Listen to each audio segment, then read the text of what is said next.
Hey, what's up guys, this is Will with DFS Army, back with another video. Gonna be going over the Prizepicks MLB slate for Saturday, August 5th.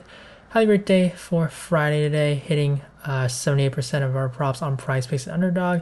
Very good week overall. On Sunday we did hit 25 correct props with 6 incorrect picks, and then one push for 81% hit rate on those two sites. So it's been a really great week overall for these sites, for MLB, WNBA as well. And getting into this slate for today, it's a tighter board.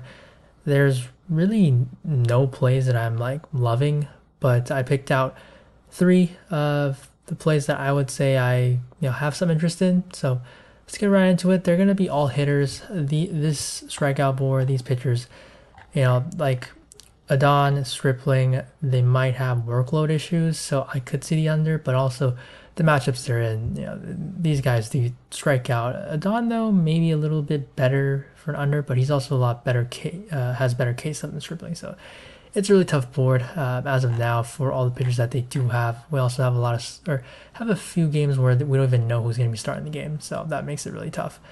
And then only 3 combos here. Not a fan of Nerfies and Yurfies. So for hitter fantasy score, the first one, we are going to be looking to Bryce Harper over 7.5.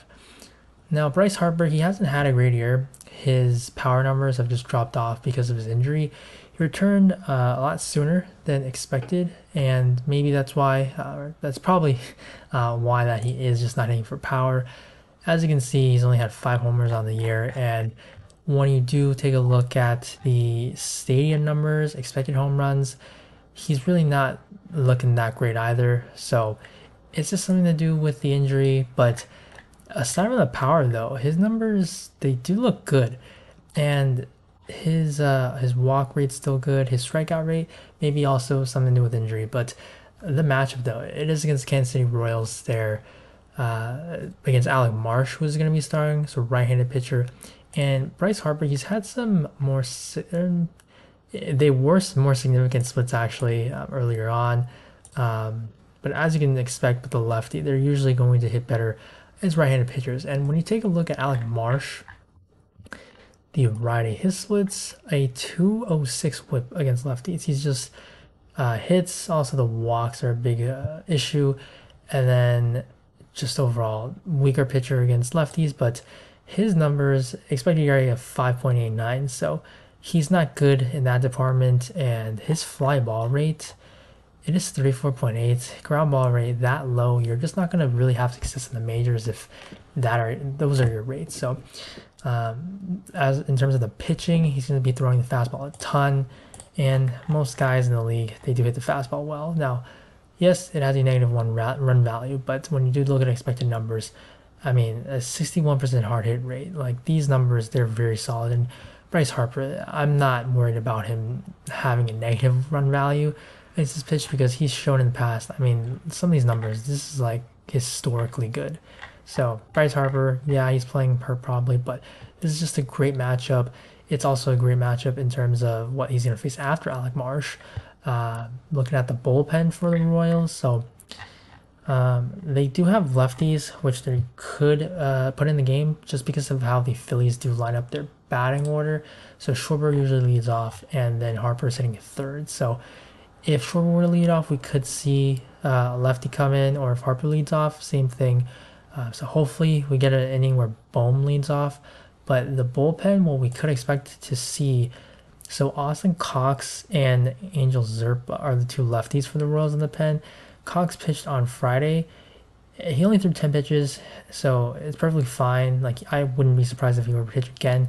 But Zerpa, he's fresh, so he could be the guy that comes in. But both of these guys, really, I'm not too worried about either one of them. They're not great pitchers. This Royals bullpen as a whole, they're one of the worst bullpens in the league, so that's a good thing. And also, hopefully the Phillies are able to get to Marsh early, so then they don't have to face what, I don't know who would be considered the better arms in this bullpen. But again, great matchup. The run total also says it all.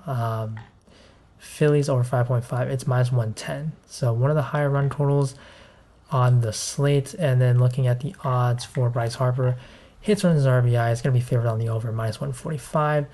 A tiny bit of stolen base potential plus 550. You know, not great, but just kind of it's there. I mean, you know, it exists. Harper could run, and then his walks are at plus 115, so that's pretty solid there. But yeah, just the match with Alec Marsh, it's really solid. Now on to the next pick. It's gonna be Adley Rushman over 7.5. You could take Gunnar Henderson. I prefer Adley. You could also stack them because Gunnar Henderson, he's been getting more at bats against lefties. They're trusting him to face them, but he's still definitely kind of a bit, you know, kind of he's not a platoon guy, but in terms of how he's hitting, he's just not great against left-handed pitchers. And there could definitely be some that he's going to have to face. The Mets on Friday, they actually did use a lefty to face that part of the order with Adley and Henderson. So they used, I think it was, I believe Josh Walker. I believe he is the lefty. Let me just confirm here. I think it was Josh Walker, or else it's Drew. Yeah, he's a lefty. So Josh Walker, he made his appearance. He has pitched back-to-back days, so it's probably unlikely that he's going to pitch again. So it would be Brooks Raley, who was the other lefty. Now, the good thing is that it's Tyler Meagle starting, and Meagle is someone who just struggles against lefties. He's not as terrible against lefties this year. Last year, he was just awful. The splits were dramatic. Now, he's still not great. I mean, a 6.08 ERA, expected ERA, a ton of blue. That's what signifies that he's not been great. And Adley, Henderson, both of those guys are going to be batting lefty against Meagle. But the thing why I'm picking Adley over Henderson, because you're going to see Brooks Raley probably come in, and Brooks Raley, yeah, he's going to be coming in fresh. He's a lefty. He hasn't actually been that great this season against lefties, but he's historically been kind of a lefty specialist, so I don't want to take that, especially when Henderson's been struggling against lefties all year long. I don't think he's going to be at a pinch hit risk, but I just rather have Adley, who is a switch hitter and also been hitting for average actually a lot better against lefties than righties this year. He's known to be a better left-handed batter, but he's shown a lot of improvement as a righty. So I just think Adley is so much better than Henderson for that reason. Henderson has the stolen base upside, but you have to get on base first. So I'd rather have Adley, who's going to be the stronger bat overall for this game. So that's the reasoning for Adley. And then in terms of the run total, it's actually pretty similar. That's why I'm targeting these guys. It's another 5.5 line. Now it's a plus 110 on the over though, but the Mets, they trade away, you know, some key pieces in their entire team. But yeah, their pitching staff, the bullpen. So this is definitely a weaker bullpen, and that's going to help when Meagle exits the game. So just targeting high run totals. That's what we're doing here. Now the third and final play, another 7.5 prop. Gonna be going with Paul Goldschmidt. This is also another one where you can kind of, if you want or you prefer to go with the teammates. I'm going with Goldschmidt, but I can't blame you for taking Arenado, or you just take both, because they're going to be taking out against Ty Block, who he's a lefty, a reliever really, but he's kind of becoming a starter recently. He said he's going to be starting tomorrow. I think he threw 52 pitches on his last start, so you can't really expect him to go deep in the game, so you're probably only seeing 2 at-bats against him, and then they're going to be facing righties. But Goldie, Arenado, these are 2 of the premier hitters. The Cardinals are having a disappointing year. They sold some guys off at the trade deadline, but these guys, they're some of the best hitters that we have in the league, and then you're facing off against the pitcher who is a lefty. These 2 guys have been lefty killers in their entire careers. And then the Rockies bullpen, this is, again, one of the worst bullpens in the league.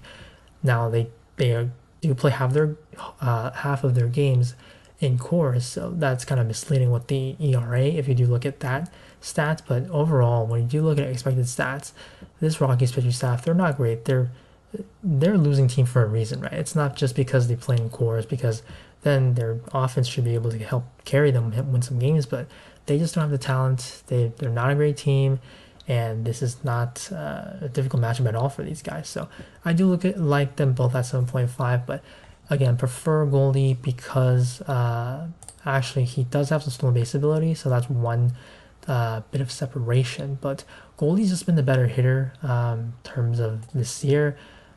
Looking at Ty, right, his stats, I mean, a small sample size of only 325 pitches this year, 9 games, so 21 innings, but he also has had a lot of years of data already, so we know he's not a great pitcher. And he's a left-handed pitcher. Paul Goldschmidt, his numbers are just tremendous overall. And yeah, a little bit of stolen base upside, so I like that one, but really the distinguishing factor here is that he's just a better bat than Arenado. So that is the reasoning. And then in terms of the run total, another one where we're just targeting a 5.5 run total plus 100 on the over. So taking the 3 guys here of Bryce Harper, Adley Rutschman, and Paul Goldschmidt on high team totals, and then because of the matchups, also favorable bullpens when the starters do exit the games for all 3 of these players. So that is it for the video for this Saturday, August 5th slate. Please leave a like before you go. Hopefully we do hit on all 3 of these plays. We can sweep a little mini sweep on this Saturday. So if you guys are tailing, good luck on the slate, and I will see you in the next video.